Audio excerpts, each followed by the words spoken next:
আজকে যে মুভিটি এক্সপ্লেন করতে যাচ্ছি সেটা হলো সদ্য মুক্তি পাওয়া বাংলা সিনেমা জংলি।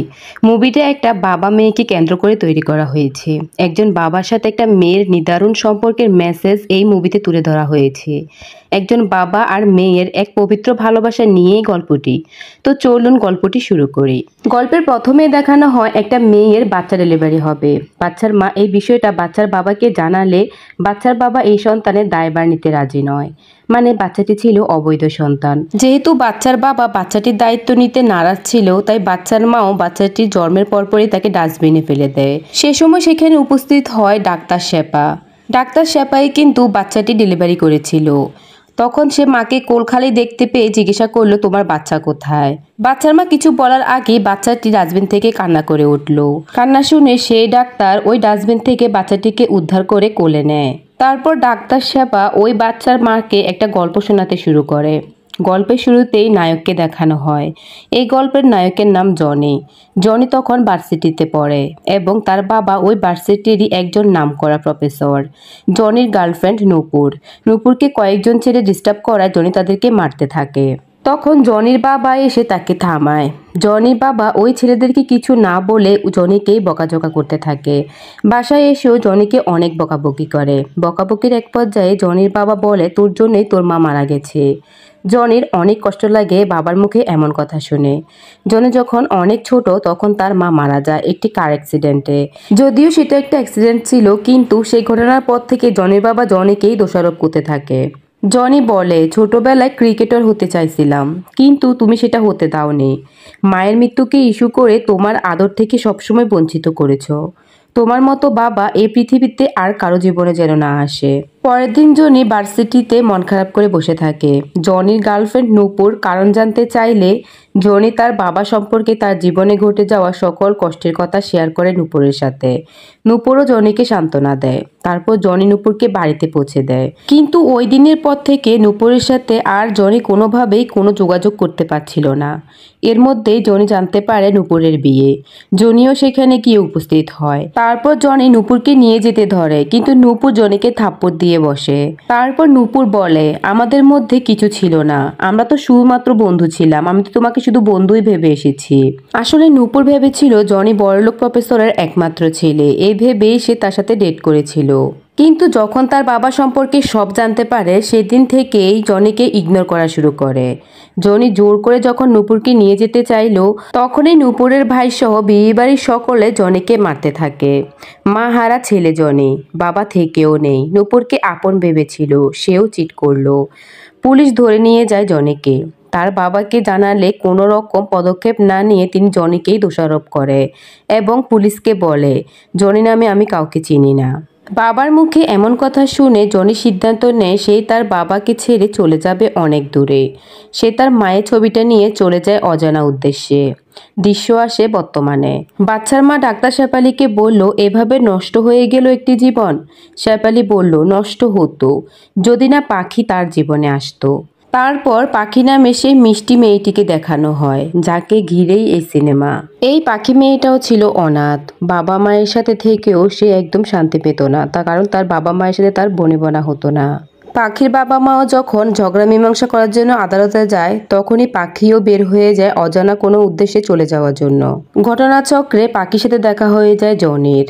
কিন্তু জনি এখন আগের মতো নেই। সে গোঁফদাড়ি রেখে একদম তাকে চেনাই যায় না। সে সারাদিন গ্যারেজে কাজ করে। তারপর সে মাল খেয়ে মাতাল হয়ে পড়ে থাকে। এভাবে তার নষ্ট জীবন চলছিল।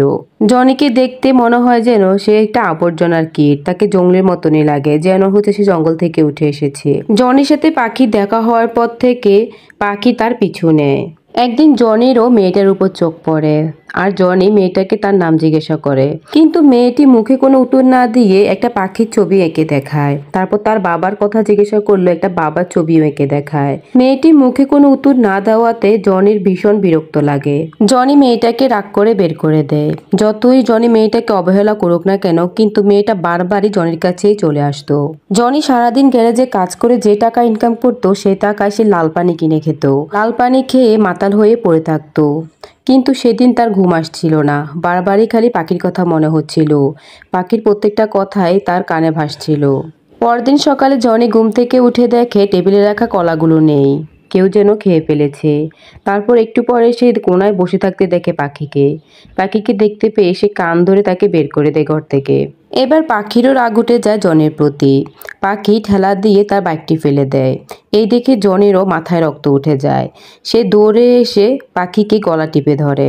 এদিকে পাখির অবস্থা খারাপ দেখে সে তাড়াতাড়ি গলাটা ছেড়ে দেয়। আর ওই দিন থেকে মেয়েটার প্রতি তার একটা মায়া জন্মে যায়।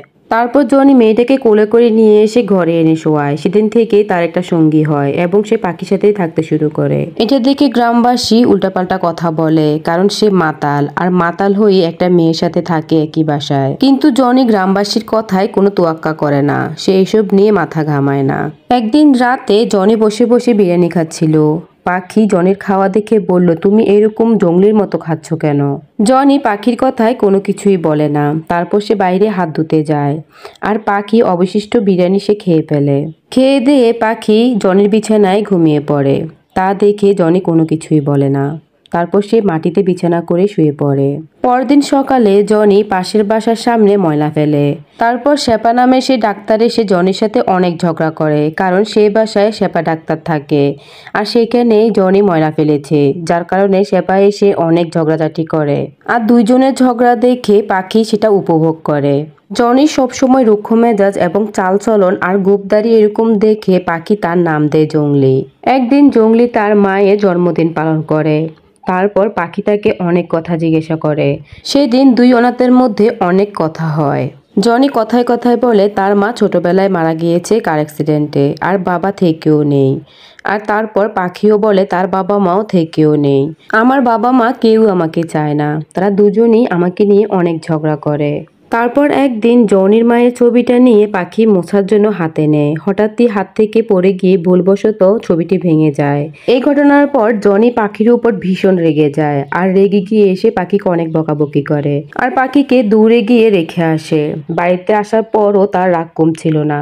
জনি গ্যারেজে গিয়েও অনেক রাগ দেখায়, যার কারণে মালিক তাকে গ্যারেজ থেকে বের করে দেয়।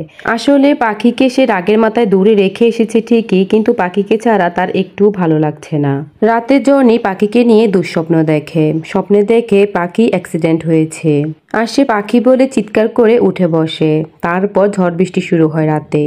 ঝড় বৃষ্টিতে ঘরের সকল কাগজ উড়ছিল। ওই কাগজগুলোর মধ্যে থেকে পাখির আঁকা একটা ছবি পায় জনি। ছবিটি ছিল এমন, জংলি ছিল সুপারম্যান, আর সুপারম্যানের পিঠে ছিল পাখি। ছবিটি দেখে জনি অনেক বেশি ইমোশনাল হয়ে যায়, আর এই ঝড় বৃষ্টির মধ্যে সে পাখিকে খুঁজতে বেরিয়ে পড়ে। খুঁজতে খুঁজতে পাখিকে একটি গাছের নিচে অজ্ঞান অবস্থায় পড়ে থাকতে দেখে। জনি তাড়াতাড়ি করে পাখিকে হাসপাতালে নিয়ে যায়, আর সে হাসপাতালের ডাক্তার ছিল শেপা ডাক্তার। শেপা দ্রুত পাখিকে জরুরি বিভাগে নিয়ে যায়, আর জনি বাইরে দাঁড়িয়ে থাকে। পাখি ধীরে ধীরে সুস্থ হয়ে ওঠে, আর শেপা ডাক্তার জনির উপর ইমপ্রেস হয়। যতটা খারাপ তাকে ভেবেছিল ততটা খারাপ জংলি নয়, সে কারণে সে জংলির উপর ইমপ্রেস হয় আর তার সাথে ভালো ব্যবহার করে। তারপর কথায় কথায় শেপা ডাক্তার জানতে পারে জংলির মেয়ে পাখি নয়। শেপা ডাক্তার আবারও জংলির উপর রাগারাগি করে, কেন জংলি পাখির বাবা মাকে এখনো খুঁজে বের করেনি। শেপা ডাক্তার রাগে বারণ করে দেয় জংলি যেন পাখির সাথে কিছুতেই দেখা না করে। কিন্তু শেপা ডাক্তার বারণ করা সত্ত্বেও জংলি পাখির সাথে দেখা করতে ভিতরে চলে যায়।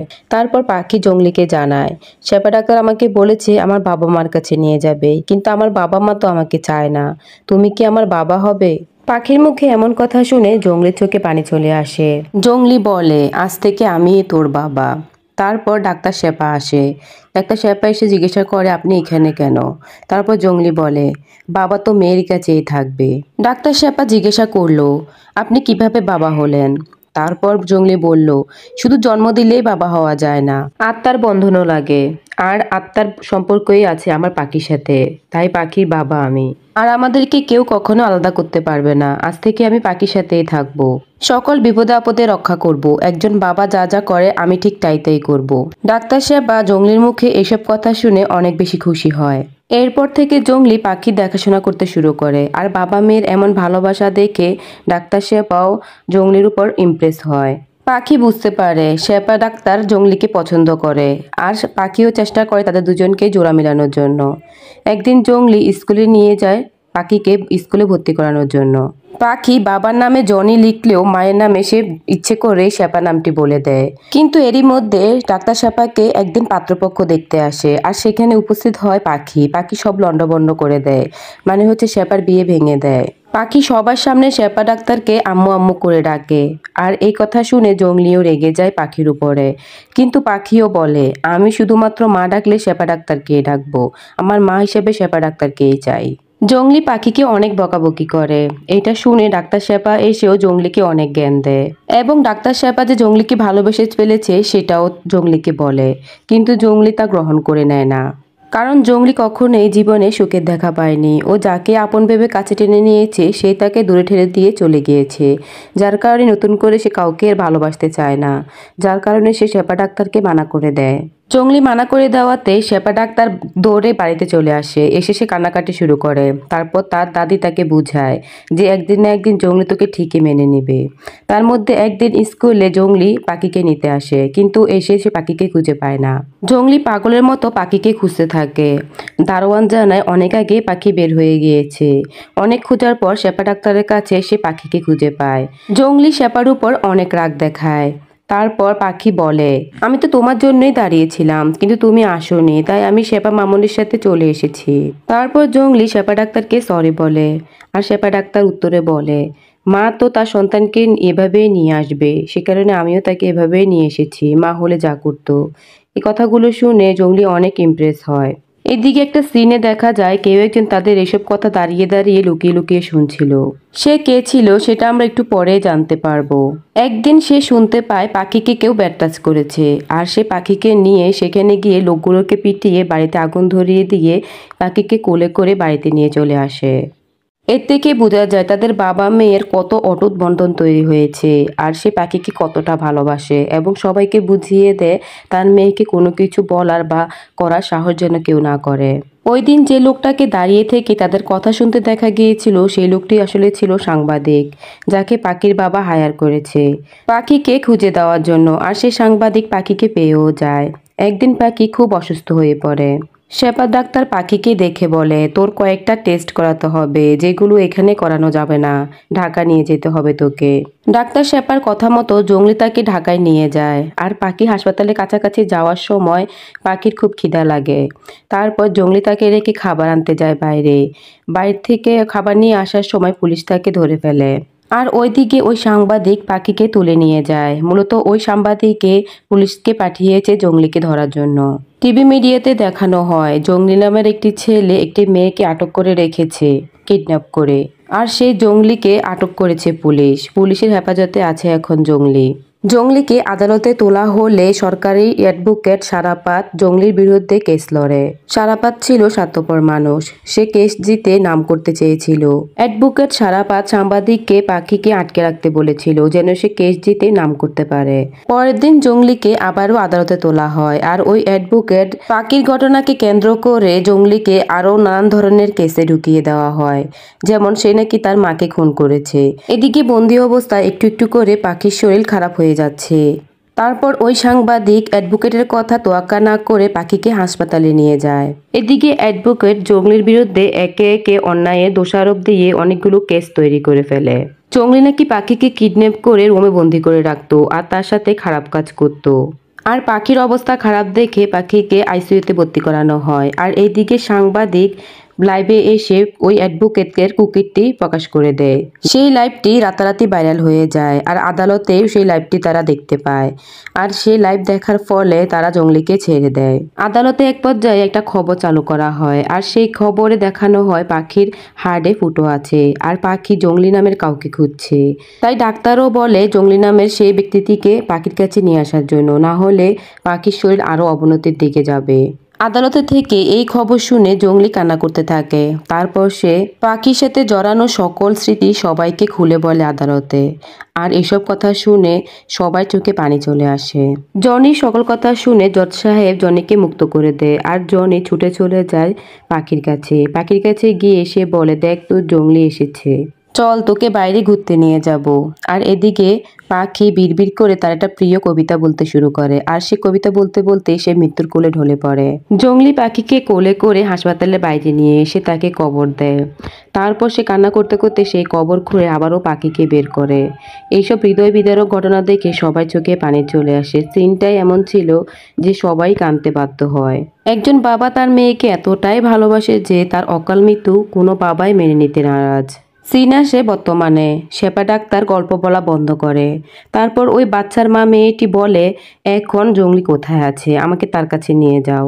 তারপর শেফা ডাক্তার ওই বাচ্চার মাকে নিয়ে এসে জংলির কাছে আসে আর দেখে জংলি অনেকগুলো বাচ্চা নিয়ে পড়ে আছে, অনেকগুলো বাচ্চাকে সে পালতেছে। জনি ওই বাচ্চার মার কোলে একটা বাচ্চা দেখতে পায়। তারপর জনি বলে, ওকে কি এখানে রেখে যাবেন? তারপর বাচ্চার মাটি বলে, না, আমি ওকে এখানে রেখে যাব না। আমি ওর মা, আমি ওর বাবা, আমি ওকে একাই মানুষ করব। তারপর জনি জিজ্ঞাসা করে, নাম কি রাখবেন? তখন বাচ্চার মাটি বলে, পাখি রাখবো নাম। এটা শুনে জংলি অনেক বেশি কান্না করতে শুরু করে আর সে অনেক বেশি খুশিও হয়। আর এর মাঝে গল্পটি শেষ হয়ে যায়। এই মুভি থেকে আমরা একটা মেসেজ পাই, রক্তের সম্পর্ক হলেই কেউ আপন হয় না, তার মধ্যে আত্মার বন্ধন লাগে। আত্মার বন্ধনই হলো সবচেয়ে বড় বন্ধন।